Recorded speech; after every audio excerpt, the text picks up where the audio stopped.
Imagine the first moment you got into this hotel. Imagine the beautiful faces, the serenity, the beautiful landscape, the environment. Picture all of a sudden armed groups invaded this hotel and it was all chaos. In 2012, the population of the northeastern Nigeria faced this kind of a problem. They all faced the Boko Haram insurgency, which resulted in household disrupted, businesses stopped, farming stopped, and led to people leaving their communities to other places where they were all IDPs. They were hosted by Good Samaritan in different communities in Nigeria. And as a result, there was overstretched of resources, which caused huge problems, not just for those that were displaced in the first place, but for even the host communities.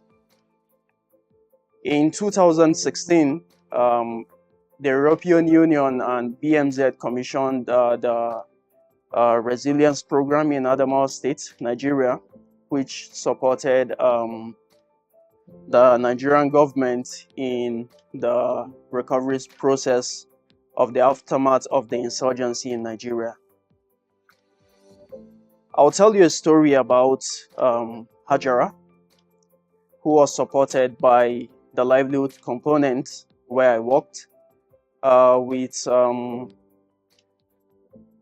business development approaches and access to earn some income. Hajara is a mother of three, a widow, and just returned back to her community. And after returning back to the community, she had no source of income.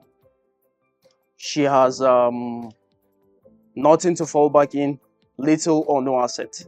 So Hajara, at the end of the day, do result in going to the refuse dump where food processing mills do throughout agricultural waste to blow out from chaff of rice and rice husk to get broken grains.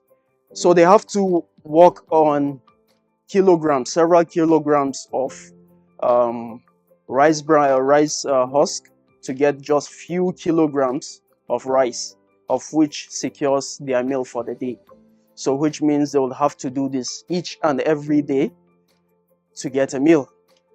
And imagine Hajara wasn't the only one that was displaced and now returned back to the community, but several others are there who face the same problem, and now they are faced with the competition of looking for how to scavenge the rice husk to get the little grain to eat. Fortunately, Hajara was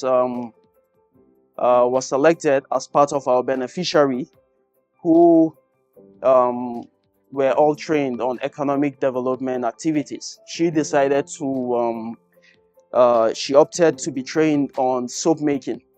So within just 3 months of training and mentoring and coaching, Hajara was able to now produce soap that could be paid for by people because the products were already good.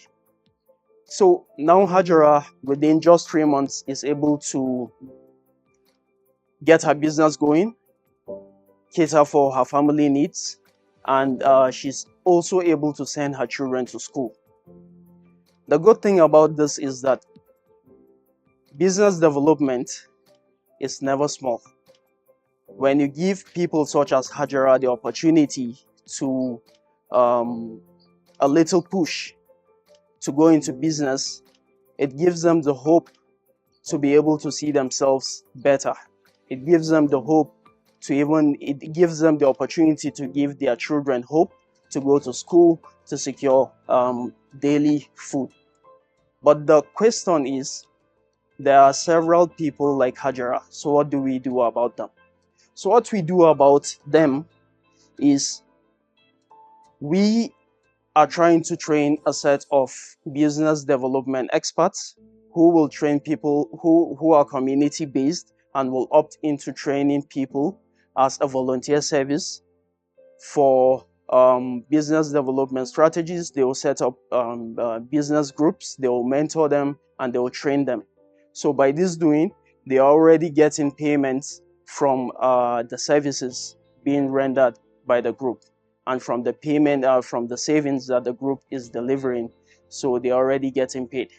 And for me, the commitment for me is that I am taking this back home also to my entrepreneurial wife, who is also into business, to not just talk the talk and teach other people, but also to teach my wife so that we also contribute to making the life of people like Hajara and the rest better. Thank you.